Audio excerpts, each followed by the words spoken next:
2020년 9월 9일 수요일 아침입니다.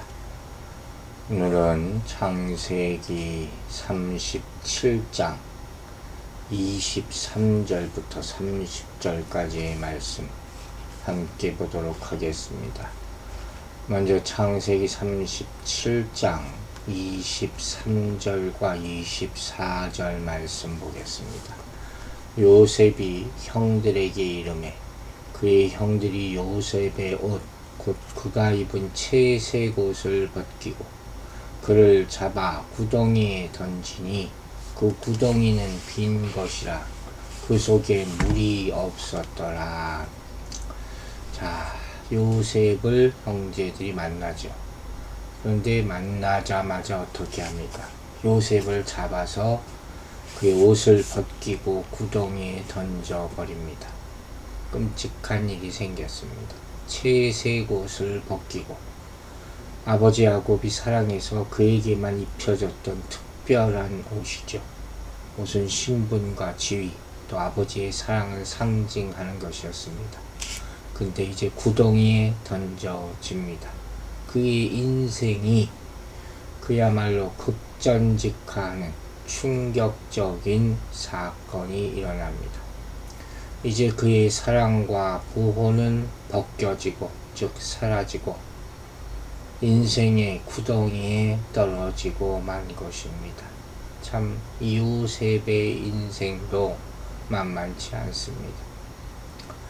이때 요셉은 어떻게 했을까요? 눈물로 형들의 동정을 애걸했다고 합니다. 이 장면이 얼마나 슬펐던지 20년이 지난 후에 형들의 뇌리에 생생히 남아 있습니다. 다른 사람도 아닌 그 나쁜 짓을 하는 형들이 창세기 42장 21절 22절을 보지 않을 수 없어요. 그들이 서로 말하되 우리가 아우의 일로 말미암아 범죄하였도다.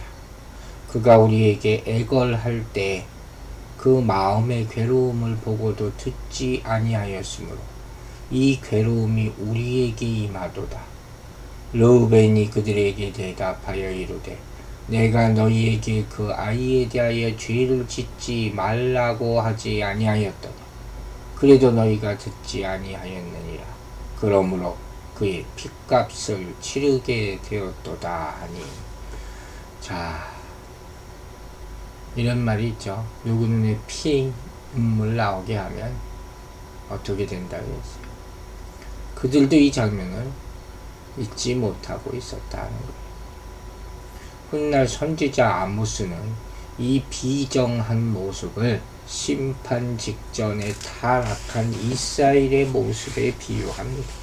아모스 6장 6절에 그런 말씀이 나옵니다. 자, 이렇게 자기 욕심과 만족, 시기심, 복수를 위해서 누군가를 이렇게 파멸의 구덩텅이에 빠지게 하는 행위, 그 결과를 뻔히 알잖아요. 그럼 하나님의 심판의 대상이 된다 하는 것을 명심해야 할 것입니다. 자, 그 구덩이, 이 물 없는 구덩이, 형들이 요셉을 그래도 바로 죽이지는 않았어요. 왜 그랬을까? 르우벤이 말에 작용했을까? 르우벤이 얘기하잖아요. 피를 흘리지 말라. 그를 광야 그 구덩이에 던지고 손을 그에게 대지 말라 하니. 그러진 않았을 것 같아요. 르우벤의 말이 이렇게 영향력이 있지가 않거든요. 또 나중에 르우벤이 구덩이로 돌아왔을 때 요셉이 없는 것을 보고 막 옷을 찢으며 애통해하는 것을 봤을 때 형들이 요셉을 구덩이에 던져 넣은 것은 르우벤의 제안과는 상관이 없어 보이죠. 그리고 나중에 요셉이 애굽의 총리가 되었을 때 요셉이 형들이 애굽의 곡식을 살아갔다가 요셉에서 정탐꾼으로 몰려서 체포된 상황에서 르우벤이 한 말을 보면 그가 형제들로부터 지도력을 인정받지도 못했다는 것을 알 수 있어요. 창세기 42장 22절입니다. 르우벤이 그들에게 대답하여 이르되 내가 너희에게 그 아이에 대하여 죄를 짓지 말라고 하지 아니하였더냐. 그래도 너희가 듣지 아니하였느니라. 그러므로 그의 핏값을 치르게 되었도다 하니. 자 보세요. 세상의 어떤 것도 하나님이 약속하신 구원의 역사를 막지는 못합니다. 나중에 알 수 있죠. 하나님은 이 죄악된 세상에서 인류를 구원하실 것을 약속하셨습니다. 따라서 그 어떤 권세, 어떤 능력도 하나님의 구원 역사를 멈출 수는 없습니다.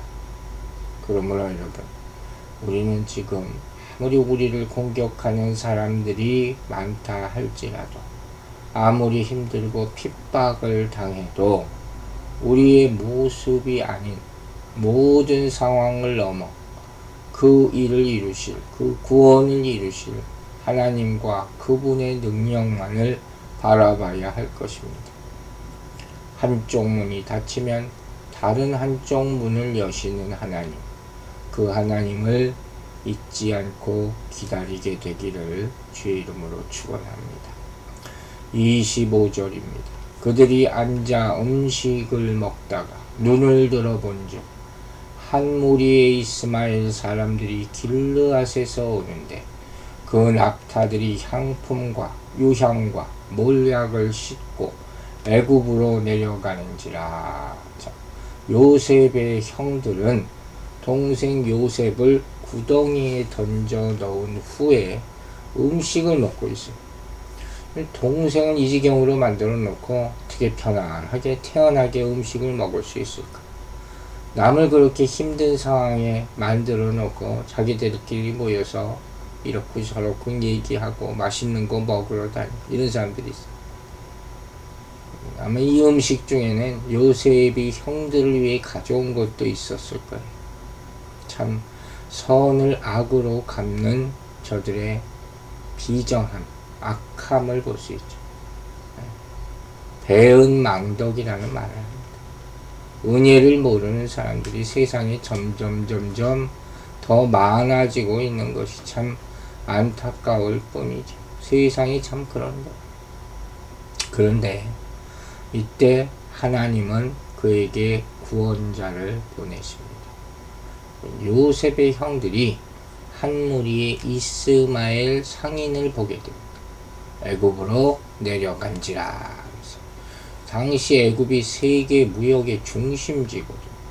항상 각국의 상인들이 아주 들끓었던 곳이 애굽입니다.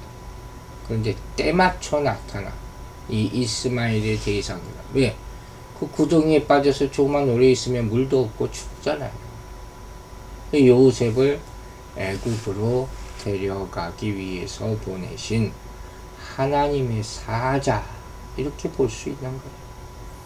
하나님은 정확한 때에 구원의 손길을 보내시는 것입니다.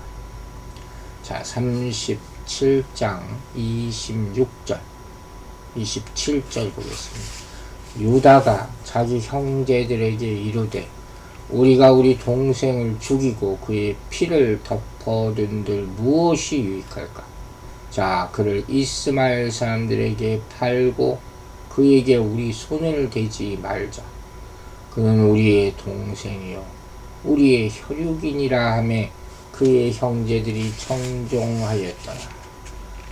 르우벤의 말, 요셉의 말, 요셉의 말은 들어요. 참 요셉이 대단한 사람이에요. 그죠? 요셉을 상인에게 팔자고 제안하는 거예요.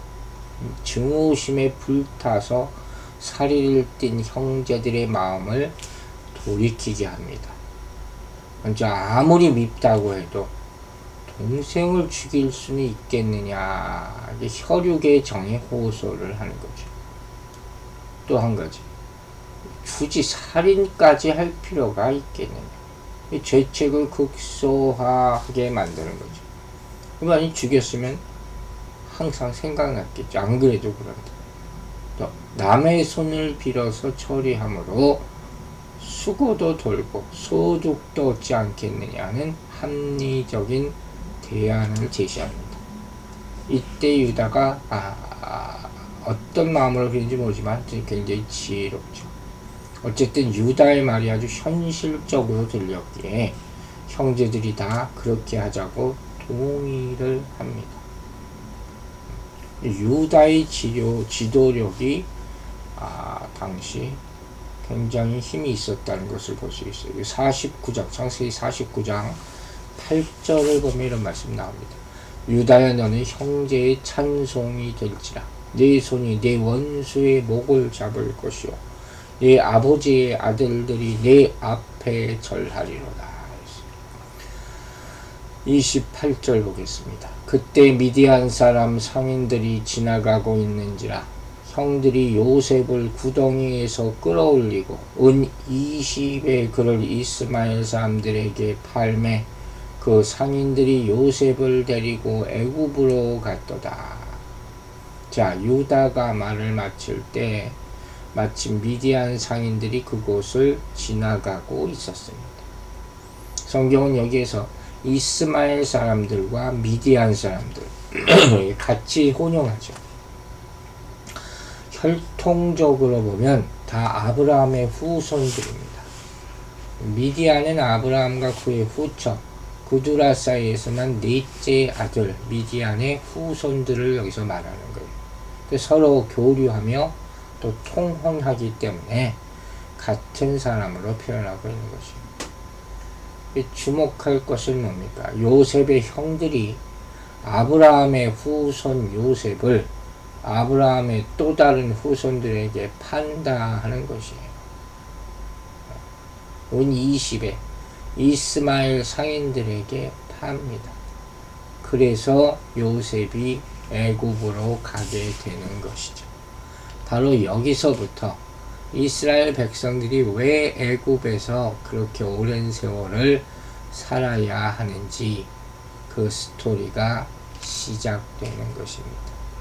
이 역사를 우리는 알아야 합니다. 그 발단이 무엇으로부터 시작되는지 그리고 하나님의 구원이 얼마나 위대한 것인지 하는 거예요. 29절 30절 보겠습니다. 르우벤이 돌아와 구덩이에 이르러 본즉 거기 요셉이 없는지라.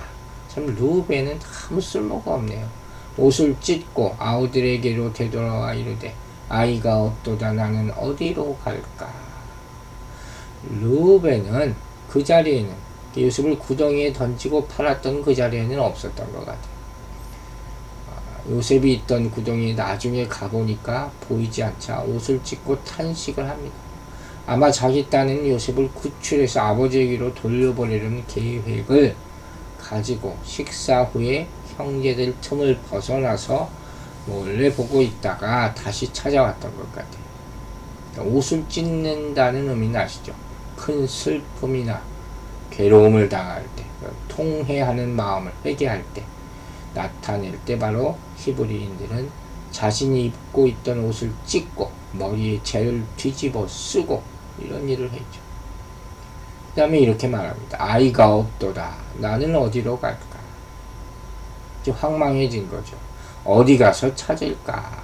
아니면 아버지에게 가서 이제는 뭐라고 설명할까? 이런 모습이 그의 나름대로의 계획은 다 수포로 돌아갑니다. 당혹감, 죄책감에 어찌할 바를 모르는 그런 심경을 고백하고 있는 거예요. 이 르우벤의 탄식을 들은 형제들은 과연 어떤 반응을 보였을까요? 아마 나머지 형제들은 요셉을 팔아서 은 20을 챙겼다는 것으로 만족하고 있었을 거예요. 모른 척하고 있잖아요. 참 르우벤도 참 좀 답답해 보이고 탁월하지 못한 장자로서 탁월하지 못한 그런 모습이죠. 자, 이야기를 좀 되돌아보죠.